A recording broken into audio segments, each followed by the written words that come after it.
What's going on today, guys? Dean from Deancent Garage here. In today's video, we're going to be doing part 2 of the fuel system assembly on the Porsche 944. But before I get into that, I'm going to go ahead and explain to you how this happened.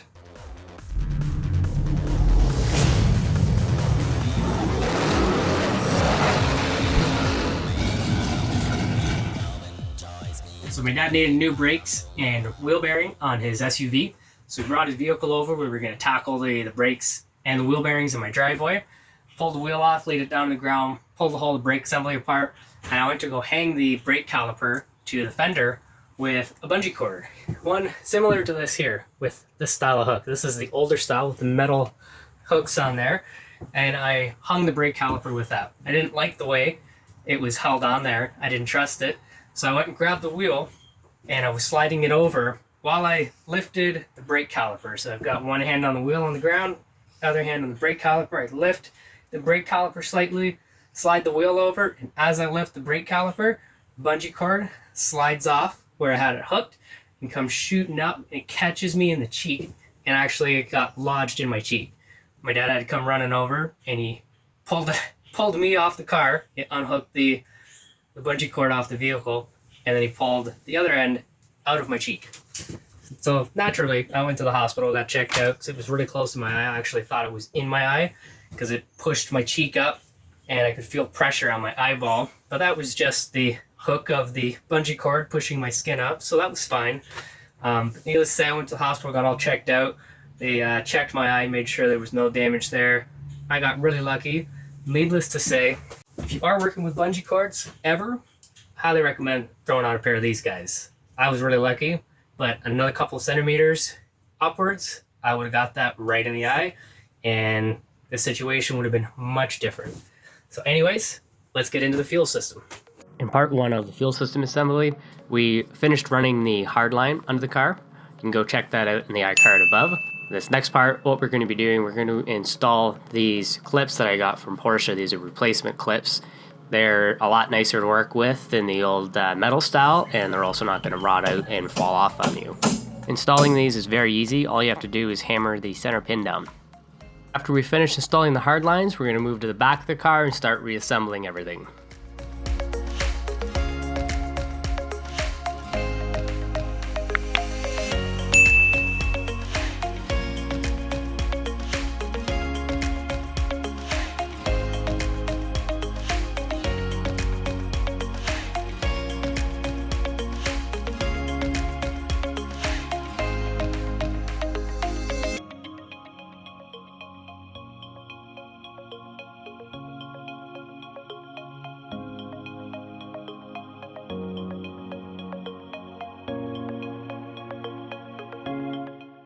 So we got our fuel pump ready.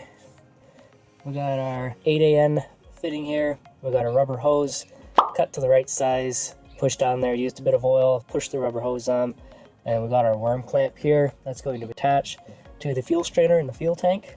So we're going to get the fuel pump held up here by this hose and by this hose, and make sure everything's all good there. Then we're going to get our power lines connected, and we can finish the back end of this car off. Make sure your washer's seated all the way down on that guy. And you're just gonna finger tighten it right now just until we get everything exactly where we want it. Make sure these crush washers are tight up against the banjo bolt, the nut, and this brass piece over on this side. Get that pushed down to there as far as we can get it. And that's how the fuel pump is gonna sit, just like that.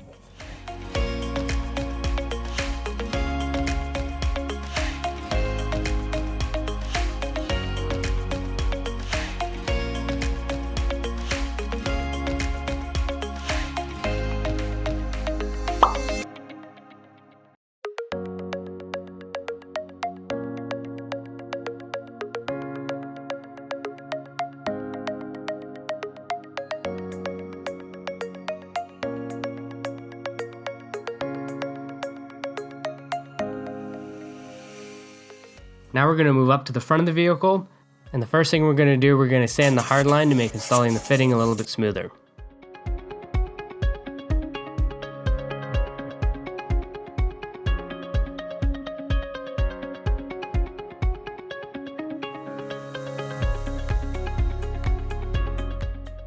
just want to make sure you don't tighten these up too much because it is just aluminum and could wreck the fitting if you go too much with them. So just tighten them up enough when it feels nice and snug. Give it a pull, it should be good.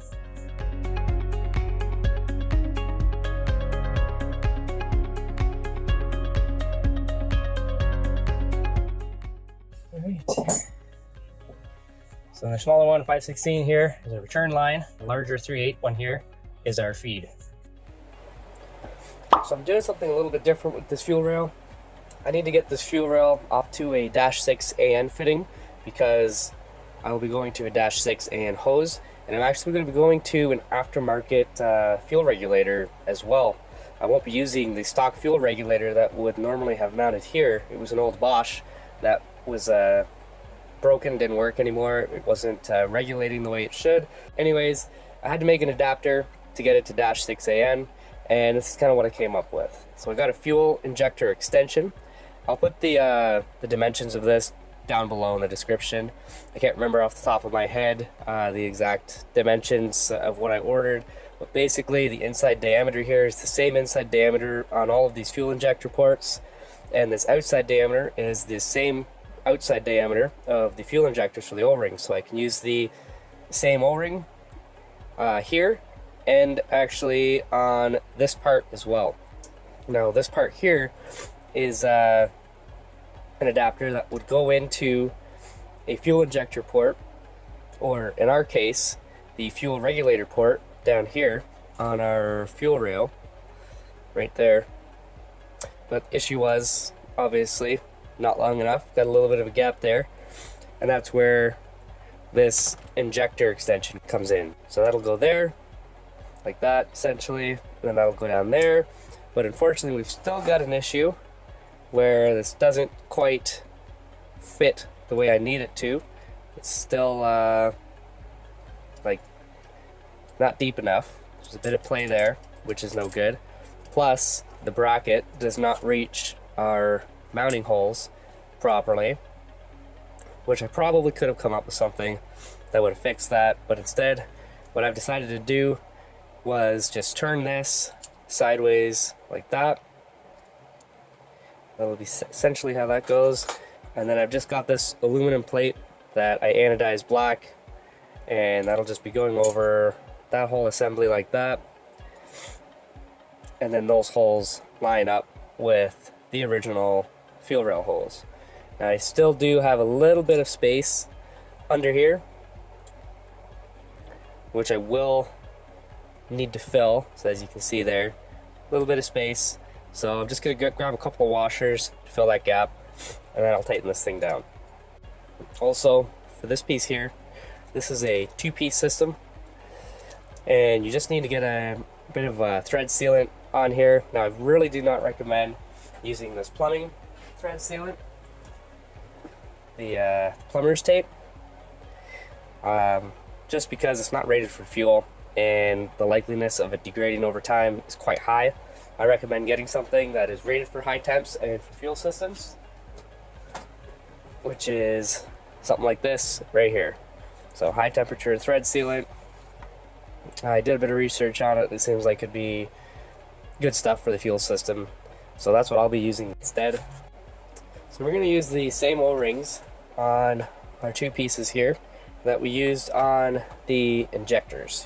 So those O-rings specifically that I got were actually Ford Mustang injectors, I believe for 93 model Mustang, and that's the model number there of these particular O-rings. If we can get that to focus in, there we go.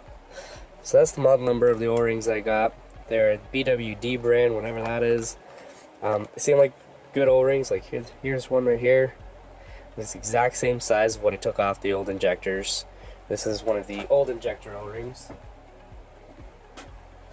right there. So as you can see, side by side, they look identical, minus the dirt obviously.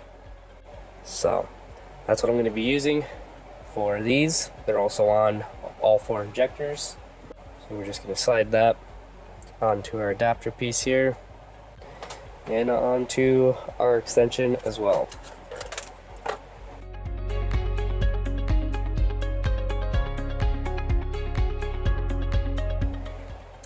that.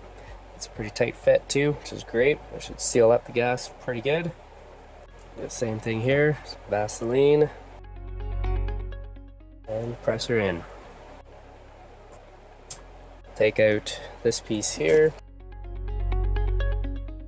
and we'll get some thread sealant put on that. Now this piece came with this adapter here. I believe this adapter was for a Toyota or something for I believe a pressure regulator right on the engine block, if I'm not mistaken. But obviously we're using it for something a little bit different today. Now this thread sealant that I'm using is the Permatex high temperature thread sealant. The PX number on it is, as you can see there, 59214. UPC is 10503. So hopefully that helps you find this. If I can find it online, I'll link to it down below.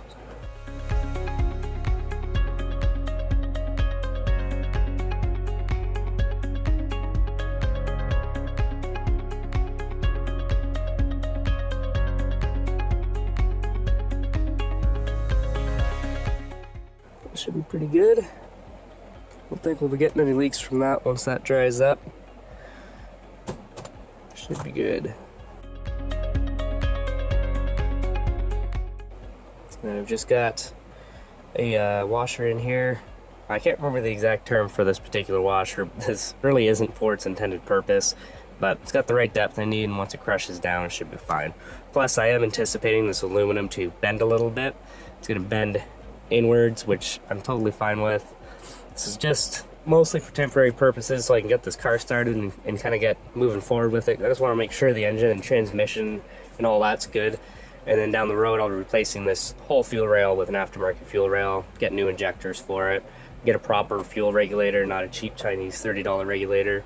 Just want to spend as little on this car for now as possible until I know that the big components on it are working quite well.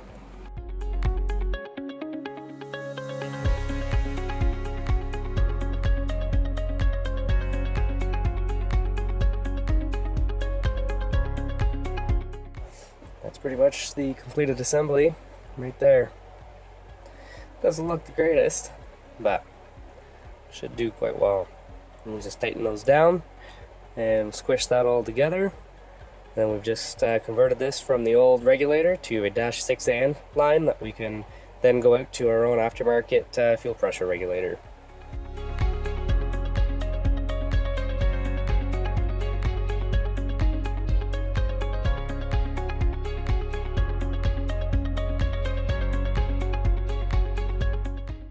Quick and easy way to make sure you're getting your hose sizes, the lengths of them correct, is complete one end. Put your fitting on your hose on one end and attach it to your fitting so you know exactly this is where your hose is going to begin, and then just run it up where you want it. So right now you can see this isn't attached. Have it bend over, something like that, and have it attach over here. So if I was keeping this fitting, and that's exactly how I wanted my hose, that's obviously not, I'm just doing this with one hand, so it's a bit difficult. But if that is how I wanted my hose routed and wanted it over here, I would just mark my hose right here, which is where I would need to cut it to connect to this fitting if this was the fitting that was staying here. But I'm switching this out to a 90-degree elbow like this, and then having a hose end like this on the end of it, rather than doing this, just so I can keep it a little bit tighter back, a little bit cleaner looking. That's how I fitted this hose here, got it where I want it, and the fuel pressure regulator is going to be sitting there, and that's how the hose is going to run.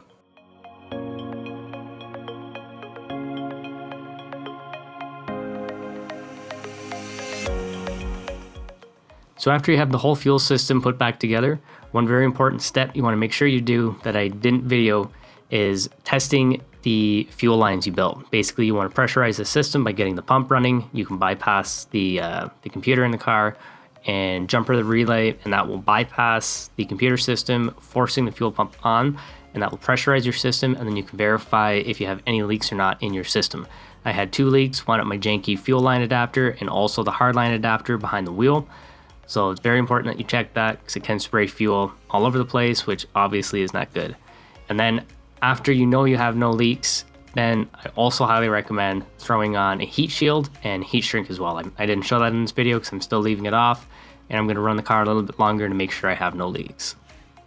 So I installed a temporary fuel filter just before the fuel rail. This guy right here is just a cheap AN6 fuel line I got off eBay. And the reason I did this was because I put all new lines in the car, so there could be some rubber or even metal shavings in the lines. I did blow them out before reinstalling them into the car, but there could be some debris there that will get washed through when the gas runs through the lines. And I didn't want any debris getting into the fuel rail and potentially plugging up my injectors. So I highly recommend just throwing a filter just before the fuel rail if you're replacing all of your lines or even some of your lines. And this will prevent any debris from getting in and plugging up your injectors. And then after you've run the car for a little while, you can take this guy out and run it as is. And this will just prevent any debris from getting in there. Here are a couple of diagrams that show you the locations of all of the parts and the quantities. This is for the front and back of the vehicle. You can find downloadable versions of these on my website. Feel free to head over there and grab those. If you guys watched the last video, you would have noticed we ran a giveaway for the fuel system tools to build your own fuel lines. Now, the winner for that giveaway is Nick Hack. Congratulations, Nick. I'll send you an email, I'll get your shipping information, and I'll get these sent out to you as soon as possible. I hope you guys enjoyed the video. Don't forget to hit the like button, subscribe to the channel, and hit that notification bell. I'll see you guys on the next one.